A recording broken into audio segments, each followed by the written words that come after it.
Merit list में नाम नहीं आया सर। इसके बावजूद हम भटक रहे हैं। 14 दिन से यहाँ जो है गर्दनी बाग में धरना धरे हुए हैं। यहाँ पर भी कोई देखने के लिए सरकार तैयार नहीं है। 2011 का वैकेंसी था और 2022 में लिया गया। कहूँ संविधान में, कहूँ नियम में, कहूँ कानून में लिखा गया है कि 12 साल बहाली प्रक्रिया लिया जाएगा। पुलिस के 3 साल पर प्रक्रिया विज्ञापन में बदलता है और मुख्यमंत्री का चाहे प्रधानमंत्री जी हैं तो 5 साल पर नियम है हो गया था। तो बिहार में बोले थे कि 20 लाख का नौकरी देंगे, 20 लाख का नौकरी देंगे। तेजस्वी सी बोले थे कि मेरा भी सत्ता आएगा तो मैं 10 लाख के दूंगा। आज वो कहाँ है? हम लोग होम गार्ड का जो गृह इच्छा वाहिनी जो बल है, जो सब चीज में, मेडिकल में, फिजिकल में, सब चीज में पास है, वो कहाँ है? जो हमने ग्राउंड में दौड़े, हमने सब चीज में सफलता पाए। हमें सरकार ने मेरिट में छाट दिया गया। हमें बहुत दुखी हुई कि हमने इतना औरत हो के इतना कुछ किए। 2011 में हमारा फॉर्म अप्लाई हुआ, 2022 में इन्होंने हमारा फिजिकल सब चीज लिया और उस ऊपर से हमारे सारे चीज होने के बाद हमें सरकार ने छाट दिया मेरिट में। दोस्तों नमस्कार, बहुत स्वागत आपका चौकस भारत में। मैं आपका दोस्त ब्रजेंद्र। दरअसल आप देख लीजिए किस तरह का माहौल बना हुआ है बीजेपी कार्यालय के बाहर। थोड़ा घुमाएंगे उधर। किस तरह का माहौल बना हुआ है यहाँ पर। बहुत सारे लोग यहाँ पहुँचे हुए हैं भारतीय जनता पार्टी के कार्यालय के पास, और यहाँ पर कुछ लोग अंदर हैं, कुछ लोग बाहर हैं, कुछ लोग अपनी फरियाद सुना रहे हैं। दरअसल ये लोग जो हैं ये आज से नहीं बल्कि 2009 से सड़क पर फरियाद कर रहे हैं। यानी 2009 और 2011 का जो बाकाया वैकेंसी था सरकार के यहाँ होम गार्ड का, उसकी बहाली 2022 में निकलती है। यानी 2009 में वैकेंसी निकली, किसी कारणवश रोक दी गई, और उसके बाद 2011 में वैकेंसी निकली, किसी कारण रोक दी गई, और उसके बाद फिर इन कारणों के बाद, रोकने के बाद ये फिर से परीक्षा ली गई। इन लोगों की भाग दौड़ करवाया गया और 2022 में ये पूरा मसला जो है वो आगे बढ़ा। अब स्थिति क्या है कि ये लोग सफल अभ्यर्थी हैं होम गार्ड के, और अब दर दर भटक रहे हैं। कभी आरजेडी कार्यालय, कभी भारतीय जनता पार्टी कार्यालय, कभी जनता दल यूनाइटेड कार्यालय। अब हम जानने का प्रयास करते हैं इन्हीं से कि क्या कुछ हो रहा है इनके साथ, क्यों ये परेशानी में जूझ रहे हैं। क्या हुआ भाई? हम भागलपुर जिले से हैं, ठीक है।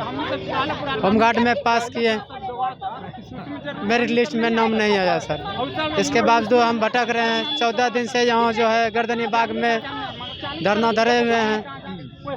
यहाँ पर भी कोई देखने के लिए सरकार तैयार नहीं है। नीतीश या तेजस्वी के कार्यालय गए, कोई बात करने से इनकार है, कुछ बोलवे नहीं करता है। क्या होगा नहीं होगा, हम लोग ऐसे भटक रहे हैं। आप कहाँ से हैं? हम जहानाबाद से हैं जी। मेरा उम्र 40 साल हो गया है। मेरा बाल बच्चा इतना बड़ा बड़ा है। मैं भूखे प्यासे ग्राउंड में दौड़ने आता था। हाँ, बाल बच्चा के छोड़ के जी। यहाँ हमारा घर परिवार बोला कि होम गार्ड का बहाली नहीं कर रहा है। मैं बाहर में कमाता था और वही मजदूरी करके पालन पोषण करता था, काम रहता था, करते थे ना तो बैठे रहते थे यहाँ। तो होम गार्ड का बहाली नहीं करते। 2 साल पहले आके प्रैक्टिस किए यहाँ। कब बहाली निकला? 2011 का वैकेंसी था और 2022 में लिया गया।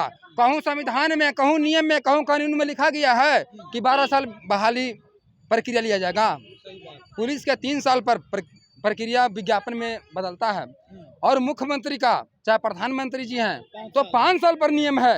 ये नहीं कहता कि आज मुख्यमंत्री मतलब खत्म हो गया तो 15 साल बाद उनको वोट लिया जाएगा। नहीं कहता है कहूँ नियम में। तो नियम के अनुकूल उनको मैं भरल सभा के बीच में, ग्राउंड में, चिरगारी में, अंगारों में, डीएम के एसपी के सामने में दौड़ा, क्वालीफाई किया हूँ, मेडिकल पास हुआ हूँ। तब भी हम लोग का मतलब वहाँ मेरिट नहीं लगाया गया है। तो 12 साल का कानून नहीं लिखा गया है। तो जो 12 साल बैठाए हैं उसका जिम्मेदारी कौन है? माननीय मुख्यमंत्री नीतीश कुमार जी हैं। तो हम लोग मतलब बताइए, इतना उम्र में, 40 साल की उम्र में क्वालीफाइड किए, यहाँ की बात है? हम लोग तो बुढ़ारी से बीत गया। मतलब वहाँ हमको बाल बच्चा कौन आधार देगा? मतलब वहाँ है इसका जिम्मेदार माननीय मुख्यमंत्री नीतीश कुमार जी हैं। मतलब वहाँ अब क्या करें? तो वादा किए थे। अब क्या करेंगे? वो वादा किए थे नीतीश कुमार जी कि बिहार में दारू बंद हो जाएगा, तो बंद हो गया। बिहार में दारू बंद हो गया था। तो बिहार में बोले थे कि 20 लाख का नौकरी देंगे, 20 लाख का नौकरी देंगे। तेजस्वी सिंह बोले थे कि मेरा भी साथ आएगा तो मैं 10 लाख के दूंगा। आज वो कहाँ है? हम लोग होम गार्ड का जो गृह रक्षा वाहिनी जो बल है, जो सब चीज में, मेडिकल में, फिजिकल में, सब चीज में पास है, वो कहाँ है? जो वचन का पक्का होता है, जो आगे लात रख के पीछे नहीं हटता है। क्षत्रिय का नाम है कि रघुकुल रीत सदा नित जाई, अप्राण न जाए पर वचन न जाई। अपन वचन से पीछे नहीं हटे हैं, अपन वचन का पूरा वही मर्द कर लाता है। जो हमारे 80 वर्ष में वीर कुंवर सिंह अपना भूमि के चलते प्राण गंवा दिए थे, हमारा महाराणा प्रताप उदयगढ़ के लिए, और उसी में हम वर्दी के चलते प्राण गंवा देंगे। हंसते हंसते ही ग्राउंड में दौड़े थे यहाँ भारत माता के चलते कि हम वर्दी चढ़ा देंगे। आज नीतीश कुमार जी मुकर रहे हैं। क्यों मुकर रहे हैं? मुकर गए। हाँ, अब उनकी क्या मजबूरी है, अब तो नीतीश बाबू जाने और तेजस्वी जी जाने। चलिए, महिला कैंडिडेट भी हमारे साथ हैं, इनका क्या कहना है ये भी जानते हैं। आप भी ग्राउंड में दौड़े? हाँ, हमने ग्राउंड में दौड़े, हमने सब चीज में सफलता पाए। हमें सरकार ने मेरिट में छाट दिया गया। हमें बहुत दुखी हुई कि हमने इतना औरत हो के इतना कुछ किए। 2011 में हमारा फॉर्म अप्लाई हुआ, 2022 में इन्होंने हमारा फिजिकल सब चीज लिया, और उसके ऊपर से हमारे सारे चीज होने के बाद हमें सरकार ने छाट दिया मेरिट में। ऐसा क्यों किया? हम सरकार से यही कहना चाहते हैं। आप कहाँ पर कमी आई रही आप में जिसके वजह से कमी पे आई है क्यों? अब उनको सरकार से हम यही पूछना चाहते हैं कि आप कहाँ पे कमी आई, किस वजह से हमें नहीं लिए। हम गरीब दुखिया हैं, हम छोटे जात से हैं, तो क्या हम इंसान नहीं है? हमारे घर में कोई कमाने खाने वाला नहीं है। हम छोटे छोटे बच्चों को, हम प्रदेश में 8,000 की नौकरी करते हैं। कहाँ से आई हैं? हम जहानाबाद जिला से आए हैं। हाँ, तो जहानाबाद में कहाँ से आई हैं? जहानाबाद जिला हमारा जिला पड़ता है, हम गुलाबगंज गांव से आए हैं। हाँ, तो अब हमें क्या यही नियुक्ति पद चाहिए, हमें नियुक्ति पद। हम सरकार से यही कहेंगे, हम उनसे हाथ जोड़ते हैं कि हमें नियुक्ति पद, हमें महिलाओं को मिले, जितने सभी को लोग को मिले, जितने लोगों को सिलेक्ट हुआ है सारे को दे। समस्या यही है कि आप लोग क्वालिफाइड हैं, मेरिट नहीं लगा है। मेरिट नहीं लगा है, सब चीज हो चुका है, फिर भी हमें मेडिकल में भी हमें सब चीज टेस्ट में हमने पास किए, हमें सरकार ने फिर मेडिकल में क्यों छाटा? क्या लगता है, धांधली हुई है कहीं? धांधली कुछ कहीं नहीं हुआ है, ये सरकार की कमियां हैं। सरकार की कमियां हैं। चलिए, हमारे साथ और भी कुछ महिलाएं हैं यहाँ पर, जिनसे हम बात करने का प्रयास करते हैं और कोशिश करने हैं जानने का कि क्या कुछ जो है वो अब इन लोगों के जहन में चल रहा है। अब सरकार जो है वो सुन नहीं रही है। आप लोग वेल क्वालिफाइड हैं, मेरिट नहीं लगी आप लोगों की, अब क्या कहेंगे आप सरकार से? हम लोग तो सरकार से बार बार यही कर रहे हैं कि नीतीश जी हम लोग को नियुक्ति दे दीजिए। जितना भी हम लोग क्वालिफाई हो चुके हैं, 12 साल के बाद अब बहाली लिए हैं। 12 साल इतना उम्र होते हुए भी हम लोग क्वालिफाई हुए हैं, तो कड़ी से कड़ी मेहनत किए हैं तभी ना क्वालिफाई हुए हैं। सरकार अब नहीं सुन रही, अब क्या आप लोगों का स्टैंड होगा? पूरे जितने भी कैंडिडेट सफल हैं, अब क्या करेंगे? सरकार को सुनना पड़ेगा, नहीं कैसे सरकार सुनेंगे? सरकार वादा की है तो अपना वादा तो निभाना ही पड़ेगा। जब तक नहीं वादा निभाएंगे, जब तक हम लोग अनिश्चितकाल धरना पे बैठे हैं, बैठे रहेंगे। ये धरना पर बैठने वाली जो बात है कि जब तक नियुक्ति पत्र अब नीतीश बाबू इनके हाथ में नहीं देते हैं, तब तक ये अपना धरना और प्रदर्शन जारी रखेंगे।